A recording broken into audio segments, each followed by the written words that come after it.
Tadi kita sampai ke walil maridi ayusalli mustalqiyan ma'a qudratihi 'alal qiyam. Di sini bagi orang yang sakit hendaknya dia melaksanakan salat dalam keadaan berbaring meskipun dia mampu melaksanakan salat dalam keadaan berdiri. Idza qama lahu tabibun muslimun thiqatun. Apabila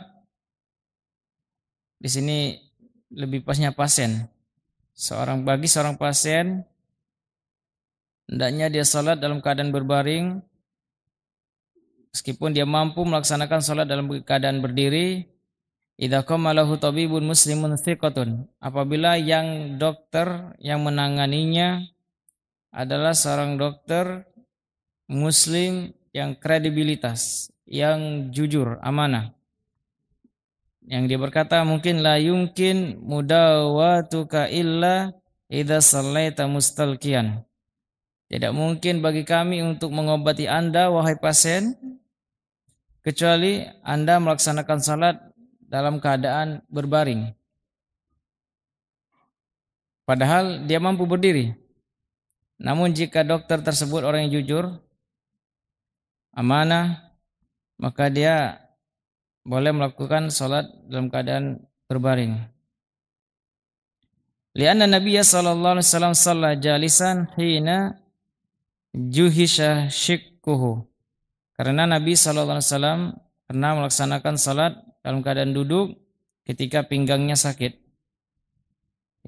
Hina juhisha shikkuhu, atau ketika pinggangnya cedera. Wa ummu salamata tarakat as-sujuda li ramadin biha. Dan ini pernah juga dilakukan oleh Ummu Salamah radhiyallahu anha. Dia salat tetapi tanpa melakukan sujud. Tarakat sujuda li ramadin biha, karena sebab sakit mata. Padahal dia mampu.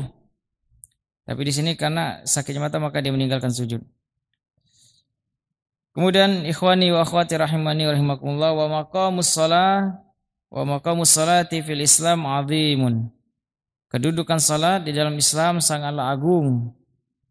Fa yutlabu minal muslim, maka seorang muslim dituntut bal yatahattamu alaihi ayyuqimaha fi halis sihhati wa halil marad. Seorang muslim dituntut bahkan wajib melakukannya dalam kondisi sehat maupun dalam kondisi sakit.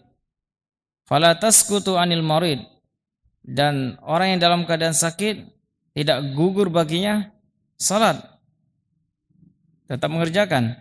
Lakinnahu yusalliha ala hasabi halihi. Namun dia melaksanakan salat sesuai dengan kondisinya. Wa yajibu 'alal muslim ayyuhafadhu 'alaiha kama amarallahu ta'ala. Maka wajib bagi seorang muslim untuk menjaga salatnya sebagaimana yang telah diperintahkan oleh Allah Subhanahu wa taala. Waffaqallahu al-jami' lima yuhibbuhu wa yardah. Semoga Allah memberikan kita taufiknya menuju apa yang Allah cintai dan yang Allah ridhoi. Selesai pembahasan tentang salatul marid, salat orang yang dalam keadaan sakit. Kemudian sebelum kita lanjutkan dengan salatul raqib, salat orang yang sedang dalam berkendaraan, baik di dalam kendaraan kuda, onta, atau yang sudah zaman canggih di mobil atau di dalam pesawat, ini sama pembahasannya. Nah, sebelum kita lanjutkan, orang yang sakit, bagaimana toharonya? Bagaimana cara bersucinya? Baik wudu maupun tayamum. Bagaimana caranya? Seperti tadi disebutkan, orang yang dalam keadaan operasi.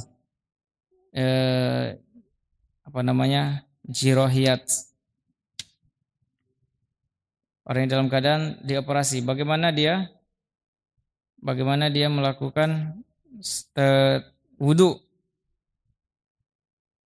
Amaliyat jirohiyah. Operasi atau operasi bedah.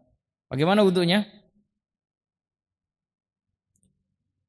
Jadi kesimpulannya, orang yang sakit mereka diharuskan berwudu dengan air jika mereka mampu. Jika dengan berwudu dengan air itu tidak menjadikan penyakit baginya. Kalau dia berwudu malah menambah penyakitnya, baru dia beralih ke tayamum. Dan dia diusahakan semampu berwudu sendiri. Jika dia tidak mampu, maka yang mewudukannya orang lain, minta bantuan orang lain. Jika dia berwudu dengan air, jika sebagian ada yang tempat terkena luka, maka cukup cukup diusapkan tanpa harus dibasuh. Agak beda dengan usap dengan basuh. Jika kena air menjadi lebih parah. Jadi tetap dia harus berwudu selagi dia memampukan. Jika dia mampu, jika memungkinkan, jika tidak, maka dia beralih ke tayamum. Jika tayamum sendiri juga tidak mampu, maka dia harus minta bantuan kepada orang lain.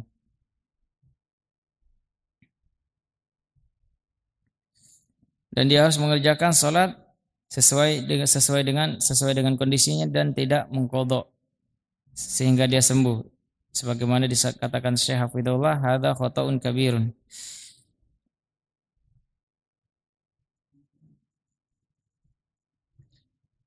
Tapi insyaallah antum bisa pelajari, insyaallah bisa bagaimana cara wudu orang sakit atau wudunya orang sakit dalam keadaan dia berwudu tayamum. Orang sakit berwudu cara tayamum. Dengan kita tayamum misalnya seperti kita meletakkan tangan kita di tanah atau di dinding yang ada debunya. Sekali letakkan, setelah itu tangan kita gosok-gosok dan kalau ada debunya kita tiup dan langsung dengan mengusap telapak tangan kanan kita, yang kanan dan yang kiri. Setelah itu usai sampai pergelangan. Ada yang mengatakan sampai sikut, tapi sampai sikut hadisnya dhaif, lemah. Setelah itu langsung muka, atau lebih dahulu memulai dengan muka baru tangan. Kedua-duanya boleh. Dan tidak harus ketika untuk membasuh tangan, mengusap tangan beda lagi. Jadi harus sana kita memulai dengan tangan mengusap tangan. Kita ambil debu dulu, mengusap tangan. Ketika mau muka, mengambil debu lagi. Ini cukup sekali saja, tidak harus 2 kali. Dan ini banyak yang keliru. Tapi mana kita cukup, kita lanjutkan insyaallah. Hanya pembahasannya singkat, tidak terlalu panjang. Tsaniyan salatur raqib. Salat orang yang sedang dalam keadaan berkendaraan, Ikhwani wa akhwati rahimani wa rahimakumullah. Kita sering melakukan safar atau kita sering di dalam kendaraan, baik dalam perjalanan dekat maupun jauh, maka kita harus mendengarkan penjelasan Syekh Hafizahullah. Semoga bermanfaat. Wa min ahlil a'dzar ar-raqib, dan termasuk dari orang-orang yang mendapatkan udzur atau orang yang salat dalam kondisi darurat, di antara ar-raqib dalam kendaraan. Idza kana yata'adza binuzulihi lis-shalah. Apabila idza kana yata'adza, dia terganggu binuzulihi lis-shalah, ketika dia turun untuk shalat alal ardi bi wahalin au matarin. Terganggu dengan mungkin ketika dia turun ternyata di tanah ada tanahnya lumpur atau disebabkan hujan, au ya'jaz anir rukub idza nazal, atau dia tidak sanggup lagi untuk naik kendaraan idza nazal, apabila telah terlanjur turun. Ya mungkin sesuatu lain hal ketika turun tapi tidak bisa naik lagi dengan berbagai sebab lainnya. Au yakhsha fawata rufqatihi idza nazal, atau dia khawatir tinggal dari kawan-kawannya atau dari rombongannya idza nazal. Jadi ketika dia turun khawatir dia ditinggalkan. Mungkin orang lain dalam keadaan safar, dalam perjalanan, di travel. Au yakhafu ala nafsihi idza nazal min aduwin aw sab'in, atau dia takut atau khawatir terhadap dirinya sendiri apabila dia terlanjur turun min aduwin, ada musuh atau hewan buas. Fa fi hadil ahwal, maka dari kondisi ini yusalli ala markubihi, maka dia salat di dalam kendaraannya. Min dabati wa ghairiha, baik dalam kendaraan di atas hewan atau di atas mobil dan yang lainnya. Wala yanzil ilal ardi, dan dia tidak turun, tidak turun ke tanah, ke bumi. Li hadithi Ya'la bin Murrah, sesuai dengan hadis Ya'la bin Murrah, anna Nabiyya sallallahu alaihi wasallam intaha ila madikin huwa wa ashabuhu. Jadi ketika Rasulullah sallallahu alaihi wasallam berada di celah bukit bersama para sahabatnya, wa huwa ala rahilatihi, dan dia berada di tunggangannya, wassama'u min fawqihim, dan hujan turun dari langit, dari atas mereka, wal billatu man asfala minhum, dan bumi basah dari bawah mereka. Fa hadarat shalah, maka datanglah waktu salat. Fa amarul muadzina fa adzana wa aqam, maka diperintahkan seorang muazzin, maka dia berazan dan iqamah. Tsumma taqaddam Rasulullah sallallahu alaihi wasallam ala rahilatihi, maka Rasulullah maju di atas tunggangannya. Ini belum turun, salat di atas tunggangan. Fa shalla bihim yuwammi'u ima'an, maka Rasulullah memberikan isyarat. Rasulullah mengimami dan memberikan isyarat. Dia ja'alu sujuda akhfadha minar rukub, Rasulullah menjadikan sujudnya lebih rendah daripada rukunya, isyaratnya. Rasulullah menjadikan isyarat kepalanya lebih rendah, yaitu ketika sujud daripada isyarat ketika ruku. Hadal hadis rawahu Ahmad wa Tirmidzi.